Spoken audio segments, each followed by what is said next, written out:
Okay, people, welcome back to another Fwoosh Weekly. As always, I'm Robo. You know how I'm always talking about that there's a ton of toy news, even around events that should probably hold off on revealing anything? And we're living in a time where we're just spoiled all to hell with all the plastic playthings being thrown at us constantly. Well, this week is a little bit thin. And don't get me wrong, I can take one picture and ramble about it for way too long. Hell, I looked at a catalog this week. But the fact of the matter is that today there is only, well, maybe 2 action figures that we haven't seen before. Technically 3, if you want to count a silhouette, but yeah, a little bit lean. I'm gonna do it anyway, because that's what I like doing. Before we get started though, did you know Dorkside Toys has classic tees? If you've watched this long enough, you know I love my t-shirts. In fact, my wife makes fun of me that I may be building a t-shirt collection to rival the toy collection. And I may just have to start a Fwoosh apparel channel. But either way, Dorkside Toys if you want classic Punisher tee. And who doesn't? Punisher. In toy news though, last week I went through the other offerings from the Fortnite Legendary series that Jazwares showed in their Toy Fair booth. We weren't allowed to take pictures, but trust me, they looked awesome. One thing I did forget to mention last week was that Epic Games at Toy Fair gave Jazwares the go-ahead to start prototyping their Agent Peely. Believe me, they see the appeal of the character. Oh, he's on fire, and the boys did too. But really, everyone in the booth loves all the pictures people take of Peely, like in the family settings with the different size Peelys, or when they make them look badass. So when the chance came along to make another one, you know they jumped on it. Prototyping hadn't started when I was told this a couple of weeks ago at Toy Fair, but I was told that the person working on the soft goods for the AEW line was looking at making a suit for our favorite banana action figure here. Banaction figure. Nah. Whether or not this will be the first cloth offering in this line remains to be seen. They could switch gears, sculpt a suit on top of the figure, and go from there. Either way, more Peely is slipping into the line. Oh. John over at Preternia.com retweeted the package art for the upcoming Marvel Legends Age of Apocalypse by David Nakayama, and that led me into going down that tweet hole. Where am I going with a tweet hole? Either way, that led me to finding more package art. Even though this is not part of the wave itself, Apocalypse is a deluxe release by himself. For the regular wave though, with the Build-A-Figure Sugar Man, he posted his art for X-Man, Weapon X, Sunfire, Morph, and Jean Grey. I love these, the way the art matches all the way down on the end of the packaging, and then the floating head of Insabanur just adds to the uniformity. Not pictured is Dark Beast and Wild Child. I don't know why he didn't post those, but for whatever reason.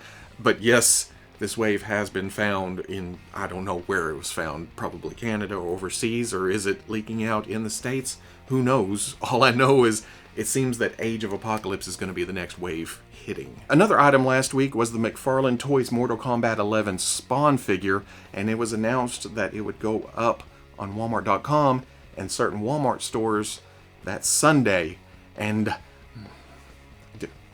I don't want to talk about this. Let's just say, long story short, a few people lucked out, a lot of people didn't, and it was kind of a cluster. But this week, pre-orders did go up on GameStop.com, and Amazon, and Dorkside Toys, and Big Bad Toy Store. The ship dates are jumping from next week to next month, but it does seem that it will eventually get to everybody, hopefully, because, yeah.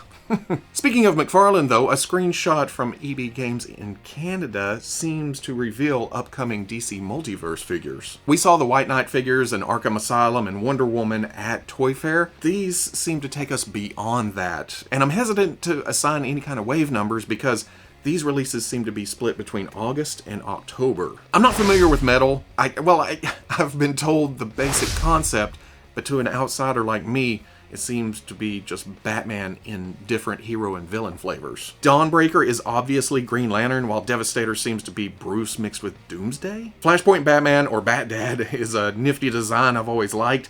I guess it's the little hints of red here and there. It just kind of pokes out at you. It looks cool. Grim Knight seems to be Batman armed to the teeth, so lots of weapons and tactical gear, but I also like the all-black costume with the gray bat. It just kind of sticks out at you. Murder Machine is a mix of Batman and Cyborg, I guess? Red Death is Speed Force Wayne, again, a mix of Flash and Batman, maybe? That's all the figures listed for August, all metal except for Thomas Wayne.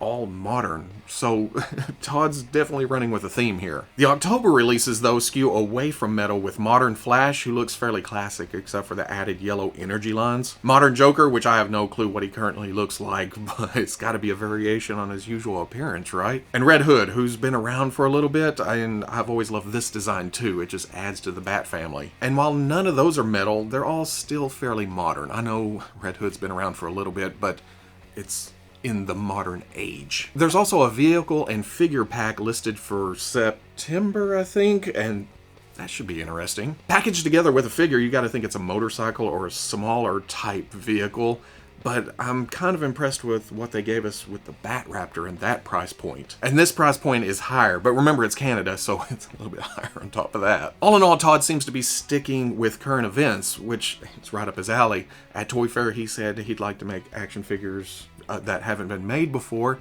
It's right up his alley. We all knew that NECA buying Loot Crate was going to yield some interesting results, and they go about proving that this week. They've announced a set of limited edition Teenage Mutant Ninja Turtles loot crates, all based on different versions of the Turtles. Crate 1 is Mirage Comics based and includes the NECA Shredder based on that design, but this time in a blue and silver color scheme. Crate 2 is arcade based. The picture features the Turtles, Foot Soldiers, and April, but Randy has already tweeted that the figures aren't Foot or April. Crate 3 pulls from the '87 cartoon and pictures Rocksteady, but again, that may or may not be a hint at what figure is included. If you order all 3 crates at the same time, you get a bonus figure of Bebop in a bunny suit from the classic episode The Turtles and the Hare. So cute. When the listings first went up, there was also a 4th crate you could order that contained the Spirit of Splinter that was loot launched last year and is shipping right now, but it seems like those sold out. It did say limited supply. But after that sold out, they posted this picture of what appears to be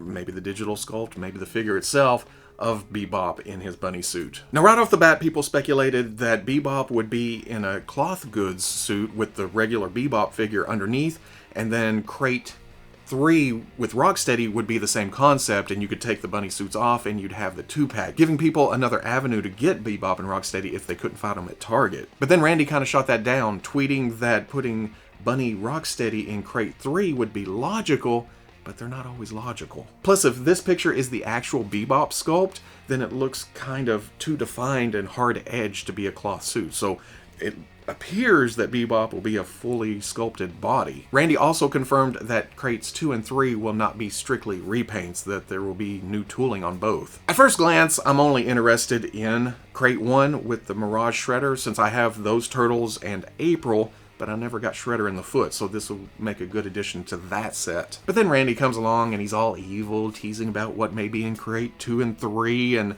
even though I feel like I don't need Bebop in bunny suit, it's right there, and maybe 2 and 3 is cool stuff that I actually need, and then Bebop comes along and it's free, and it's another addition to the shelf, and yeah! I firmly believe that they will not put unique characters into these crates that won't come to the main lines.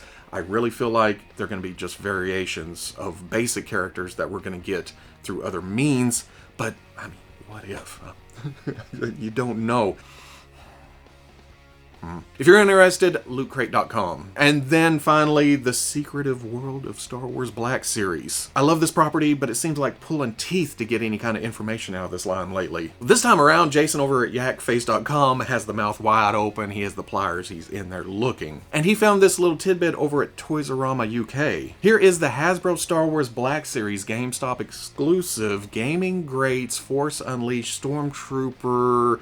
I got that far as Shadow Stormtrooper. You type that search string into Google and you're going to get very specific results. Okay, I'll admit that at this point the Hasbro Stormtrooper isn't the most accurate figure on the market, but they keep doing these variations where it's like, oh, well, look at that. You put it in black, you throw on some translucent blue parts that look amazing in contrast to that black, and I need it. I don't even remember this from the game, and I still need it because it's a Stormtrooper, it's Star Wars, it's black, it's translucent. Blah.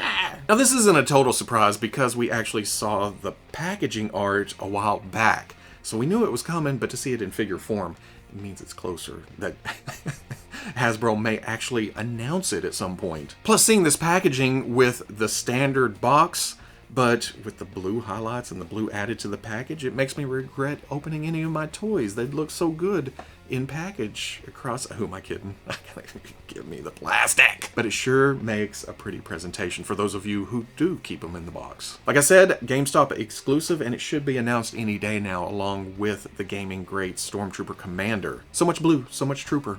And to follow up with just a tiny bit more of Star Wars news, Yakface also just retweeted a Hasbro comment on somebody asking about the Hydra Trooper Army Builder. For those of you who don't know, Marvel Legends offered a Hydra Soldier...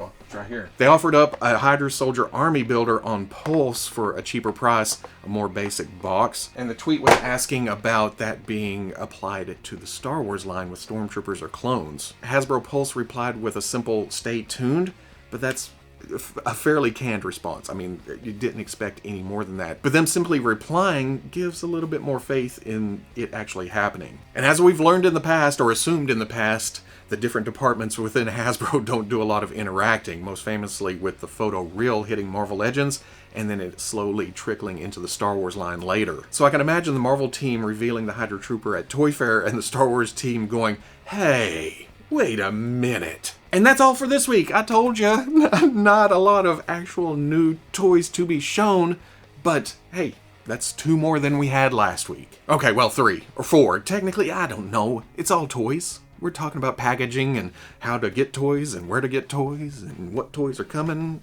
It's all toys. If you're interested in taking a closer look at any of the multitude of photos today, they will all be posted on the Fwoosh front page Saturday at noon. I know there's a lot of craziness going on right now, and I hope I could, distract you for 10 minutes or so. This hobby and everything connected to it is about escape. So I'm not saying ignore the world, but take 10 minutes a day, go in, play with some plastic, look at your shelves, take a moment to focus, appreciate what we have, and then go back to doing the best we can with what we got. That's all we can do. Now, who wants to trade a Red Hulk for a roll of toilet paper? That's damn insane, isn't it? I thought people were joking on Facebook. I went to my local Walmart and none.